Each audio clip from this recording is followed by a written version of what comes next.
अस्सलाम वालेकुम दोस्तों, मां तव्हांजो पंहिंजो ख़ादम सिंह थईम और सालू वॾो सुरीलो आहे पर बचो लाइ सालू खां मुंहुं नथी करे दुआ कयो। ऐं तकरार ड्रामे जो असिस्टेंट डायरेक्टर हुन हैसियत सां तव्हांखे ॿुधाईंदो हलां त रमज़ान शरीफ़ जे करे ऐं कुझु मसइलनि जे करे ड्रामो विच ते बंदि हो। तकरार असांजो इंशाअल्लाह कुझु ई ॾींहंनि में अॼु 24 तारीख़ आहे त 1 तारीख़ खां तव्हांखे सिंध टीवी ते वरी साॻियो तकरार ॾिसण लाइ मिलंदो। सभिनी दोस्तनि जेके असांखे बि घणियूं फ़ोनूं कयूं के रस्ते ते मिली पुछंदा हुआ तकरार छो बंदि आहे, सभिनी खे ॿुधाईंदा हलूं त कुझु ॾींहंनि जो इंतज़ारु आहे। हुन खां पोइ वरी साॻियो तकरार ड्रामो आने अहिड़ा छॾियो असां रिकॉर्डिंग कयूं पिया तेज़ीअ सां ऐं कोशिशि कंदासीं त जेको ईंदड़ सूमरु आहे उन ते आने थिए। कोशिशि इहा आहे, बराबरि दुआ कयो तव्हांजी दुआ सां गॾु वञो त 2 ॾींहंनि में कमु पूरो करे ऐं तव्हांखे असां चैनल ते ड्रामो तकरार ॾिसंदा।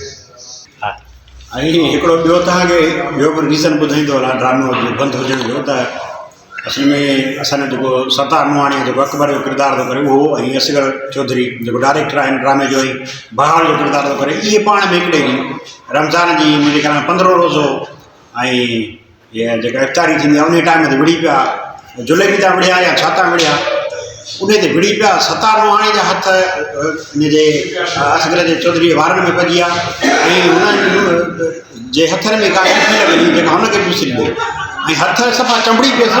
असां पहिरियां त कोशिशि कई त हथ कढूं पर हथनि जो वॾो नुक़सानु पियो थिए, उन करे वरी मजबूरनि चौधरी जा जेके वार आहिनि उहे लाहिणा पिया ऐं हिन में ॾिसंदो चौधरी गंजो आहे वार उन करे हुनजा लाथा आहिनि। हाणे इहे पाण में ठही विया आहिनि, तव्हांजी दुआनि सां ठही विया आहिनि, ठाह थी वियो आहे।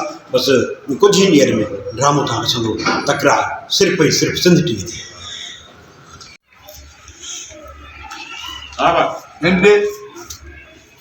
हा मिटा वक़्तु चए थो तव्हां छा था सम्झो बाबा साईं त मूं घटि कोशिशि कई हूंदी। ॿियो नवाब चवंदो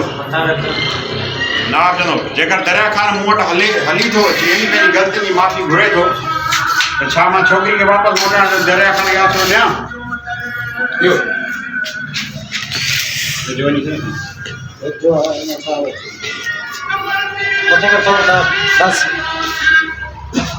क्या तव्हां छा था सम्झो बाबा साईं त छा मूं ज़ोर हिते लॻायो हूंदो?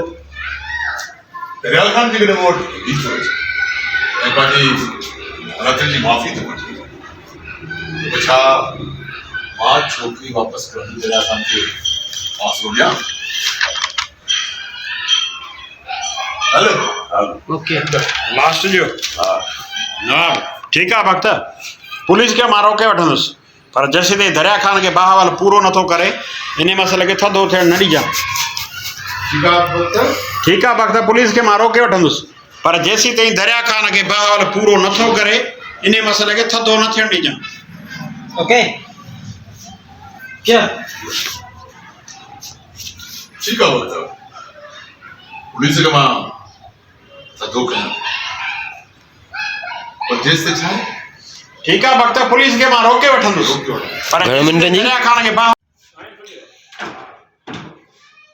ॾेई छॾीस थोरो। हा हाणे जेको मुंहिंजो इरादो आहे त हू पुलिस में वेंदो। बाबा साईं दरिया ख़ान खे जेको ज़ोर लाहिणो हुयो उहो लाहे चुको। हाणे जेको मुंहिंजो अंदाज़ आहे त पुलिस में वेंदो ऐं जेकर दरिया ख़ान पुलिस में वियो न त चाचा ॿार डरो थी वेंदो। जेकर दरिया ख़ान पुलिस में वेंदो चाचा भाउ ओके बाबा साईं जेको दरिया ख़ान खे ज़ोर लाहिणो हो न उहो लाहे चुको। हाणे जेको मुंहिंजो अंदाज़ो आहे न त हू पुलिस में वेंदो। यस क्या पुलिस में वेंदो